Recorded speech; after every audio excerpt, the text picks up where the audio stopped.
And first prize in the class that I was going to be racing in was a colour television. And I knew that that was a prize that was up for grabs, and I thought, well, that could be mine, sitting up on my dresser in my bedroom. And I was going to have this fantastic colour TV if I was good enough to win this event. My father, on the other hand, had another idea. He decided that this was an opportunity to maybe somehow get that $400 to enter the scholarship. So we were thinking different ways. It was probably fortunate he never told me that plan, because it would have fallen over with the pressure, I'm sure. Anyway, as I'm going up to get my first prize, which I was pretty proud of, thinking about having this colour television on my dresser in my bedroom, walking up behind me, grabbing it and taking it over to the guy and taking the $400 cash right behind me, which gave me that chance to drive in a race car for the first time at Manfield down in Manawatu. And at that moment, the chance to get inside that race car, sit in there for the first time and feel power around me was something I'll never ever forget.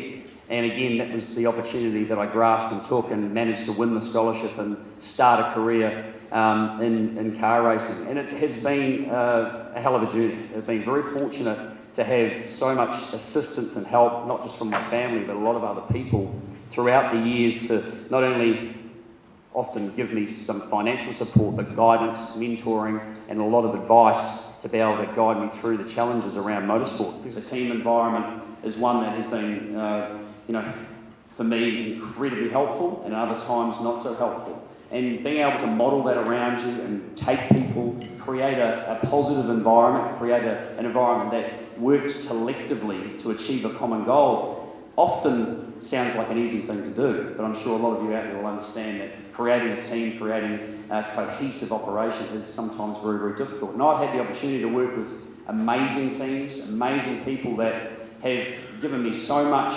opportunity, created opportunity, and had so much success together as a team. You look back on that and think how easy it was to do that at the time. But then things change. You make decisions based on the information that you have that's given to you, and you make decisions that sometimes don't work out to be the best ones. And I've done that too. I've gone through the door and turned left when I should have turned right, and my wife continuously reminds me about the ones where I should have turned right, and I said, no, I think it's left.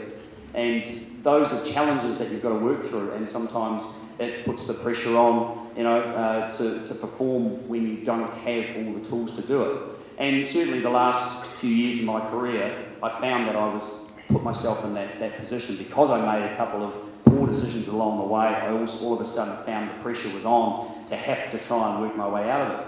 And that was a challenge in itself, absolutely. Having years of racing at the top level, having success, which at the end of it was the pinnacle, winning Bathurst 4 times in Australia on the backbone of an amazingly competitive Australian championship. Being a Kiwi and going in there and doing that was such a thrill and an amazing achievement for me personally. So when things started to fall apart and the direction started to change, and I knew that I was going to have to look at other things, that's another challenge in itself that I had to take on. And fortunately I had some good people around me to help me with that.